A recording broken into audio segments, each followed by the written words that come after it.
Hello and welcome everybody to Bish's RV, hanging out today in my Coldwater, Michigan sleepy little small town hometown store with the Cougar 368MBI with all the fresh 2023 updates, and I am very excited to see what you think about these and get some feedback from you. So obviously they went to work and they gave this thing a full-on facelift. The exterior of this looks completely different than it did last year, and I like the way they looked last year. I'd love to know what you think about it. Do you think they went the right direction? Personally, to me, it feels so much more grown up and elevated and upscale than it did. It really feels like they're starting to knock on Montana's territory, and I'd be really curious to know how those two camps at Keystone are getting along right now, because this looks fantastic. But the updates are more than just skin deep. Not only did they give that nose cap a new look, they redesigned the front profile of these big cat Cougars so they are now stackable, washer dryer capable, which is something they never were before. That is a very cool, very real update that will also provide a little bit more headroom up in the bedroom area, a little headroom in the bedroom, if you will. They've also done some things like if you're tired of taking cold showers, that's not an issue anymore. They've gone to some tankless water heaters. Also, there's a whole bunch of little updates that went into this that I'm very excited to show you. But overall, this floor plan specifically is one of those where I feel like if you're looking for the last RV you might ever own, this could be it, because if you've got kids now but they're going to grow up eventually, which they always seem to do that unless they have that Benjamin Button disease, this is one RV that you don't really grow out of. You can just kind of repurpose it because you have a middle bunk bonus room. It could be an office, it could be a craft room, it could be a pet kennel storage place. But one of the coolest things about this is most bunkhouses, they sleep the most people, but they have the seating for the fewest number of butts, and that is not true here. A middle bunk bonus room has, I think, the best living room of any family bunkhouse potential out there, and pound for pound, dollar for dollar, I actually think this is maybe one of the best value middle bunks out there.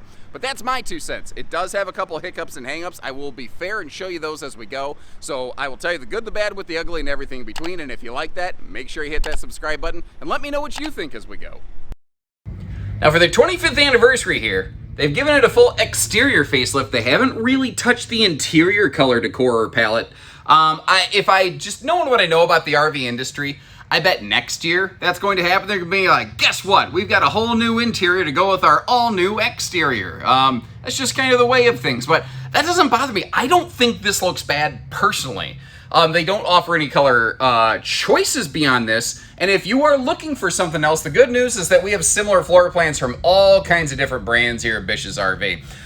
Late last year, they finally introduced the larger, roughly 15, 16 cubic foot, 12 volt Furrion DC compressor fridges. Although there is a 4-door gas electric, roughly 12 to 13 cubic foot fridge swaption available as well, but the 12 volt being the default. They've maintained their carpetless flooring through the main deck. That is a marine woven floor over there in the no toe stubber seating slide, where you probably spend the majority of your time. We'll get a better look at that all from the other direction here. One of the cool things I want to showcase for you on this, though, a lot of people don't realize that these do have dimmer lighting in several zones of the RV, which is really, really awesome if you're doing just kind of like some late night movie action, or some early morning kind of getting ready stuff where you don't want to kick on all the lights. Maybe disturb somebody on that theater seat. Now up top, you got their Blade Pure air conditioning system. This has dual central airs as we're looking at it today. I believe bedroom air is still optional here on Big Cat Cougars, but you might notice the grate on that looks a little bit differently. Basically, you can put a residential air filter in there to help keep some better air quality at your campsite. And I do want to make a quick point of showcasing here in the kitchen and living area, you do have one of those rain censoring max air vent fans. Oddly, the bathroom does not have one of those, but at least here in the living room, where we're spending the majority of the time in the biggest room, we do have one. Big ol' 4K Jumbotron straight across from, actually, I'm going to sit at the theater seat. So I'm at the right-hand theater seat, which I guess you could say is like the worst viewing angle of the RV, and it feels pretty good and pretty direct to me. You notice how the kitchen island is like not in the way whatsoever. We got our electric space heat and Tootsie Toaster down there, of course, and you have 12 volt thermostatic tank heaters on all of the holding tanks. I always want to throw the words holding and tanks in that mix way too often. Now, this is 8 foot wide, so it's got a standard, I'm going to call it 2 adult and maybe 2 adult and 1 kid height of bed sitting on the back right there. I do like the side stands with household and USB outlets, though. Some good things going on in that regard. Now, apparently as I'm walking, I'm moving this way, so we're just going to roll with it. One of the things that I do like about this floor plan, all of your window coverage is over here on the campsite of the RV. You get to enjoy your campsite instead of looking at the neighbors, which is awful nice. You will also see in just a few minutes that there are blackout roller shades on all these windows, so that if it is just screaming hot and the sun's billowing right through that window right there, you can block all that out too. You may have also noticed an extra large window over in the hallway space. Just giving you a quick little sort of once over here before we get all the storage and everything else cracked open. The microwave is not convection, by the way. It sure looks it because it is a large residential size microwave, but that actually is not convection. You know what, actually? Take a look at the entry door. And I want to give, you folks give yourselves a pat on the back. Look what happens to the window in that entry door. Not only did your feedback cause Cougar to say, okay, we could put a shade in that entry door, but your feedback has actually gotten Cougar to go to the shade supplier, the door supplier, and get them to say, listen, people want that shade to open from the bottom up. Can you make it happen? And although it hasn't happened in this RV that I'm standing in right now, I do actually have it officially from Cougar that they will be getting their door shades installed bottom up so that you could leave the shade like half pulled and maintain a lot of privacy. I think it's just very cool. Now you may have noticed too how that TV can pivot around for some easy viewing. You know, if you want to have a little conversation corner back here, you can do that. Also, the oven is a larger 22-inch variety, not the 16-inch Easy Bake Oven, as a couple of our awesome viewers have called it. I absolutely love that phraseology, by the way. Easy Bake Oven. That's funny to me. Now, we're up in a big cat Cougar, as compared to Cougar, quote, half-ton, which is a name, not a suggestion necessarily. And you will see solid surface countertops in here. And I've talked about a lot of good things. And I realized that I need to kind of come down from Cloud 9 a little bit and be realistic about something. This is an awesome RV. It gives you awesome living space and like 4 separate sleeping zones. You have the rear hide-a-bed, the loft, the primary front bedroom, and then the middle bunk bonus room with the hide-a-bed sofa. It's got some great qualities. It does not have the world's biggest, baddest, most expansivest kitchen. If you are the type that does like to do a lot of cooking inside, this might not be the ideal rig for you. But if you prefer to do more of your cooking and prep work on the exterior of the RV, this might be potentially like the very best thing for your family you're ever going to find out there. One other quick note on this. You also have a choice between seating setups. That we're looking at the easy up-down Dream Dinette booth arrangement right here. You saw the storage below that. But you do also have a choice of a freestanding table and chairs. So I ask you, my friends, what is the correct, in your opinion, seating situation to go with this camper? Table and chairs or the booth that we see?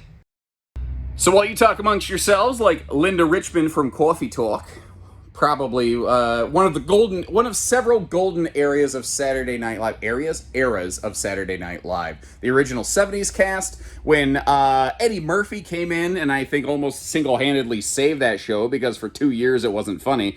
Then all of a sudden that 90s crew came in and holy crap did that show become fantastic again. I don't know what it's like now. I make RV videos. I don't have time to watch nonsense. Anyway. So this could be a second living room is what's cool, because you see that you've got those TV hookups over here just dead across from that sofa. Where that could be handy is maybe 2 different people want to watch a couple things.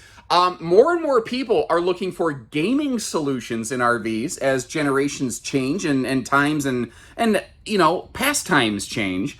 Things like that also kind of change. Now, notice that you do still have that blackout roll-down privacy shade right there. But flipping this out, this is the same hide-a-bed that you saw in the living room. Now, this is not a full true queen length. It's what I'm going to call like a short queen. I think they're like 72 or 76 inches long, something like that. And it came right up to that, you know, drawer space right there.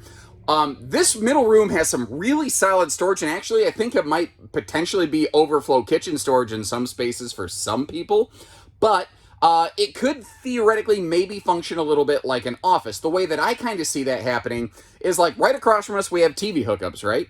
I would maybe put like some kind of, you know, TV or monitor or screen there. Maybe have like a little portable floating table or stand that I had a laptop on that I could pull over toward me here. Because with that cabinet space right there, there's really nowhere to put your legs under you.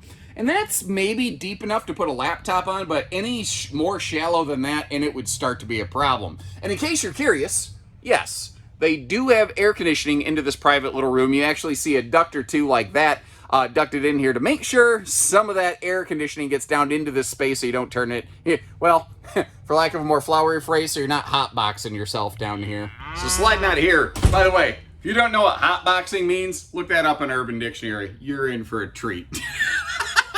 Anyway, moving upstairs here, we have the 800-pound rated loft or attic. And again, that's something where like a long, tall adult like me may have a little bit of difficulty trying to necessarily fit in there. But little kids and whatnot, or if you're just going to use it for cargo or maybe small dog crates, this could be fantastic. And it is nicely fully finished off right here. So if you wanted to take that mattress out to really maximize the height space in here, you could do that too. Now to get yourself up and down this thing right next to me over here, there is this handy little fold out ladder. The only caution I'm going to give you with that is it's right at the very top of the stairs. So if you're not paying attention at night, you might trip on that thing at the top of the stairs. That's a bad place to do that. So my pro tip from Uncle Josh for you on that one to keep you safe might be to do something like put a little piece of reflective tape or like a little motion activated light in that area just to help, people see if it is or is not safe to get in there.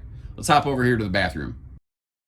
I don't know why I said hop to the bathroom. There ain't no hippity hopping going on over here. I ain't Peter Rabbit, whatever. Porcelain foot flush stool that is extremely fluffy friendly. Great shoulder, hip, elbow room, great leg room. Notice that they have a towel bar. And did I forget to flip on the lights in here? Gosh darn it, I sure did. Anyway, you get to see with the lights on and off. But a door for the storage in the bathroom instead of just open pocket cavities. That is awesome. Again, I already kind of pointed this out, but it does have the smaller vent fan in the bathroom. That is an easy upgrade, but man, it's almost like they've done so much. It's got to be kind of hard to try to guess where they need to stop because they've done so many good things in here, like the headroom. When they've made sure that these big cat Cougars have just absolutely fantastic headroom in the shower. And again, like I said, really feels like they're starting to encroach on that high profile fifth wheel territory that normally, would be reserved for brands like Montana, Alpine Avalanche, North Point, whatever. Cougar's really starting to knock on their door. Giving you a little look inside there. Nice wastebasket space. Good room for drawer space. Look inside the medicine cabinet right there. And I need your input, please.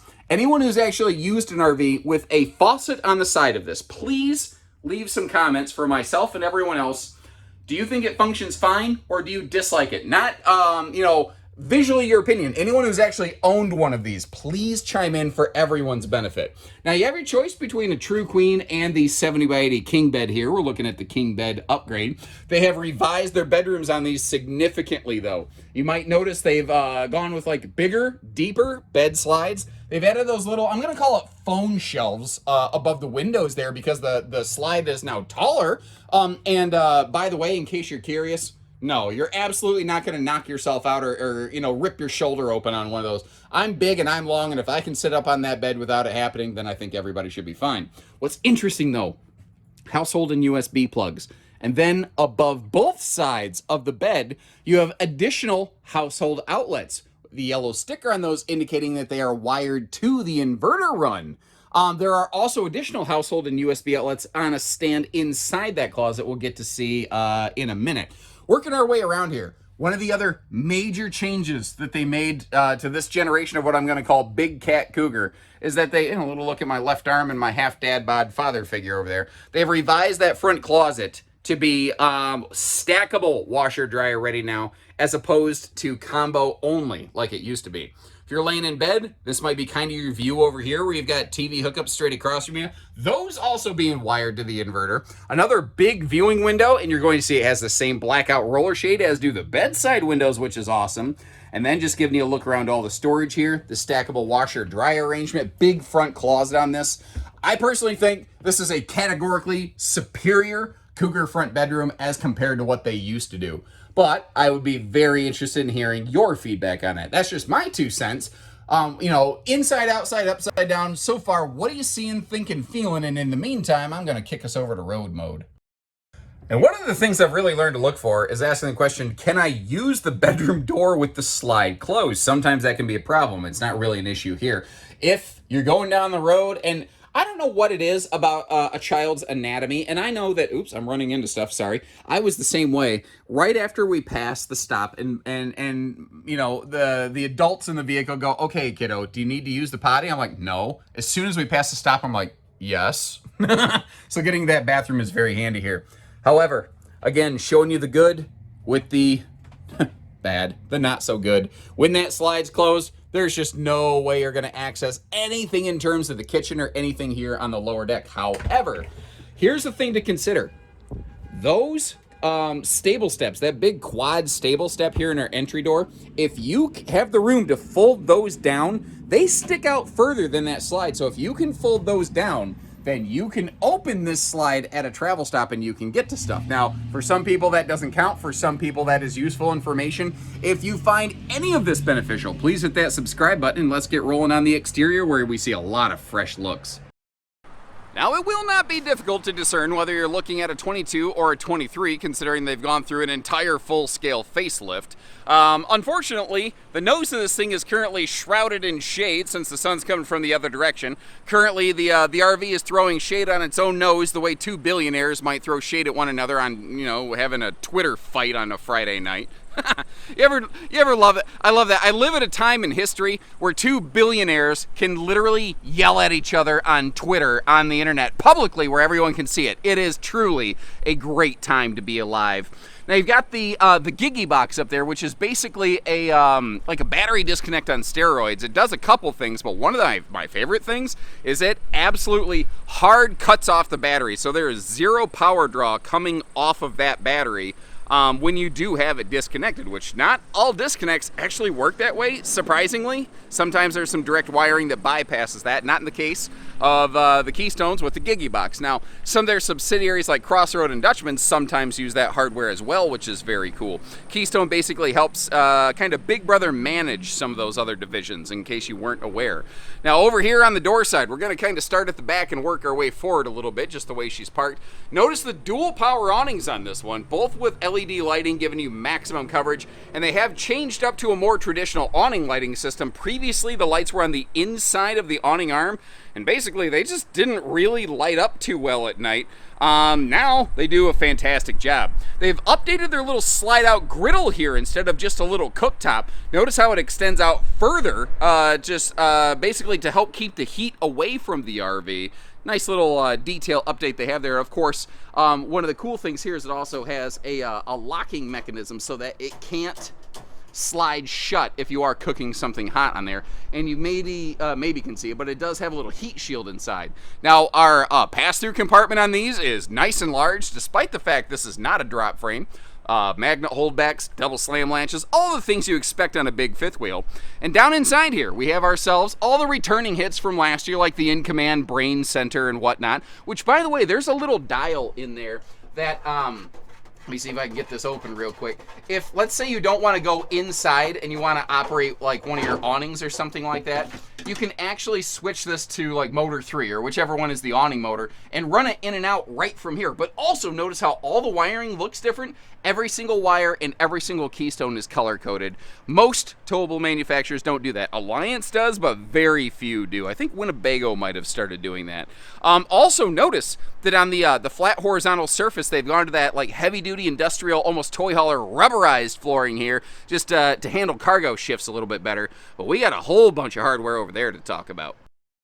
Now, jumping into the pass-through belly of the beast right here, we are right next to the road, so we might hear a semi Jake braking or a motorcycle with some sweet pipes riding for freedom, brother. But what we're looking at here is some upgrade equipment. By default, this would normally have a 15 amp charge controller, still MPPT and Victron, which is some nice hardware. But we're looking at the SolarFlex 400 package today, which bumps us up to twice the solar on the roof and a 30 amp charge controller here, and prep for like another one of these in case you wanted to add more panels and all kinds of things. It also adds a nice Xantrex inverter up here in case you wanted to be able to run a lot of the household outlets off battery power. But it is also pre-wired with a second inverter loop dedicated straight to the air conditioner. So with the SolarFlex 400 package, with some hardware upfitting, you could actually make it so the RV could run its air conditioner off battery power. Understand, you're gonna really tax the batteries doing it, but it is totally possible. enclosed, privatized, protected docking center with another portable solar package. And as I back up here, one of the other cool updates for this season, that tankless water heater, on-demand water heater. I think a lot of brands are going to be going to that, so that once again you don't have any sort of like, you know, cold shower situations. Now, if you're looking, you might be noticing another update. Goodyear Endurance radials, previously optional, now standard on Cougars. And you may have also noticed up in the front pass-through compartment, they are prepped and ready for a TPMS system. We're still maintaining the road armor suspension package right there, which my father has towed a lot of different fifth wheels over the years, and he hasn't towed a Cougar, but he's towed a Montana that runs on the exact same running gear, and he still raves about how that was one of the best riding, best handling fifth wheels he ever touched. And he really credits that road armor suspension package to being a big part of that. Now, down here, we have ourselves a couple cool things. These aren't necessarily updates, but maybe you haven't seen the previous videos I put out on these, and I want you to know what you're getting into real quick here. We do have ourselves a 300-pound rated accessory hitch off the back, and notice you've got yourself a dedicated stinky slinky sewer tube holder right there, so you don't have to get pink eye mixing your black tank stuff with your camping stuff.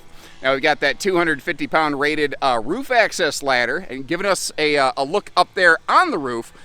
You'll get a good look at the fact that this one obviously outfitted with the dual air conditioners, as well as the dual solar panels that you get with the SolarFlex 400 package. You can actually bump that up a little bit further if you are so inclined, but personally, I think pound for pound, dollar for dollar, that SolarFlex 400 is like one of the most robust and expandable, flexible packages available from any manufacturer out there.